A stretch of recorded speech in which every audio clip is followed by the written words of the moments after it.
Eu provavelmente fiz o primeiro lançamento do Brasil. Aí você vai falar, como que você trouxe? Eu aprendi lá com o Jeff Walker e no evento do Jeff Walker eu conheci um canadense. O, E o, isso você tá falando na década de 80 ainda. não, 1900 e... Não, já era 2000 alguma coisa. Aí Quase que saiu em 1918, por aí. Aí eu fiz um lançamento.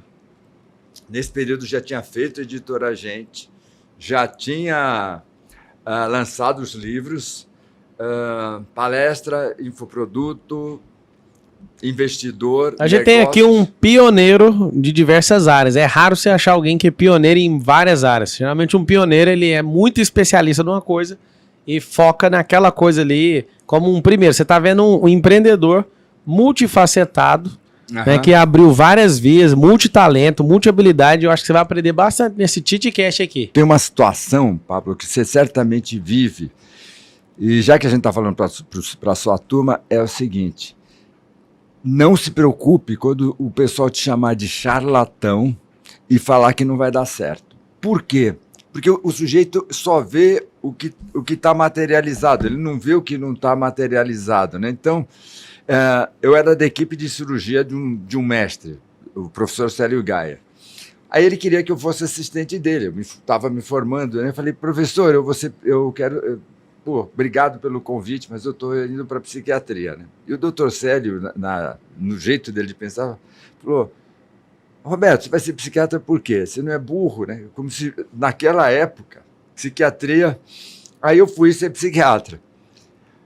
Aí eu fui ser terapeuta. O pessoal que dava remédio falou assim, pô, mas que enrolação, você só vai ficar falando? Aí eu falei assim, bom, eu vou para a terapia de grupo. Por que eu fui para a terapia de grupo? Porque o sujeito pode mentir muito numa individual, mas no grupo ele já não... Então, o tempo todo, a pessoa que não vê fala assim, pô, mas esse cara é enrolão. Então, a minha vida inteira é engraçado porque hoje eu sou uma unanimidade. Todo mundo se encontra e fala, pô, eu te admiro. Mas, nesses 40 anos de carreira, toda vez que eu ia... Então, por exemplo, eu percebi esse mundo de inovação. Então, eu arrumei um jeito de ir para o Vale do Silício. Virei mentor, investi em algumas startups que viraram unicórnio. Mas toda vez que você avança na vida, e você já deve ter percebido, você fica solitário. Porque as pessoas não vão com você. Então, por exemplo... Os meus amigos do mundo de palestras, ninguém veio, ninguém avançou. Por quê? Porque os caras falam assim, não, esse negócio de digital não funciona. Não, assim, meu primeiro produto online, pra você ter uma noção, foi dia 8 de dezembro de 2018. Olha só. Putz, você pegou rápido o jeito. Então, eu peguei, mas eu poderia ter feito isso muito antes. Você está me falando, você me lembra do que eu chamo de efeito Dick Rowe. Quem foi? O Dick Rowe ficou muito famoso. Por quê? Porque ele pegou o disco dos Beatles. Os Beatles queriam gravar o primeiro disco dele. E o Dick Rowe escutou, e todo mundo cita essa frase do Dick Rowe. Ele falou assim, conjunto de guitarras não tem futuro. Acho que você já deve ter escutado essa frase. O Dick Rowe falou uma das frases mais estúpidas do mundo da música. Conjuntos de guitarra não tem futuro. Aí... Passaram-se 2 anos, a gente viu o nome do Dick Rowe. O que o Dick Rowe fez? Quando ele viu que ele tinha feito essa besteira, né, como você está reconhecendo do Insta, e eu já fiz várias, ele chegou para o George Harrison dos Beatles e falou assim, putz, eu fiz besteira. Falei que conjunto de guitarra. Então, Jorge, você que está nesse mundo, quando você vê uma outra banda legal, me dá o toque, que eu quero me recuperar. Passaram-se 6 meses, 8 meses, ele estava em Liverpool julgando bandas e o Jorge falou assim, ó, tem uma banda em Londres chamada Rolling Stones e os caras vão tocar hoje à noite. Eu acho que você tinha que sair daqui e ir lá e contratar o cara. O Dick Rowe, com muita humildade, que é o que você está fazendo agora, saiu no meio do programa de rádio, que era foi lá e naquela noite ele contratou os Rolling Stones. Então ele ficou um exemplo de alguém que falou uma besteira muito grande, mas teve humildade para falar, errei, muda. E essa é uma coisa que a gente tem que falar para a molecada que vem vindo. Gente, você vai errar muito, mas pede perdão, pede desculpa e sai atrás. E o importante é mudar de rota, né? Porque você só vai perceber que você tá no erro quando você vê alguém que já saiu de lá.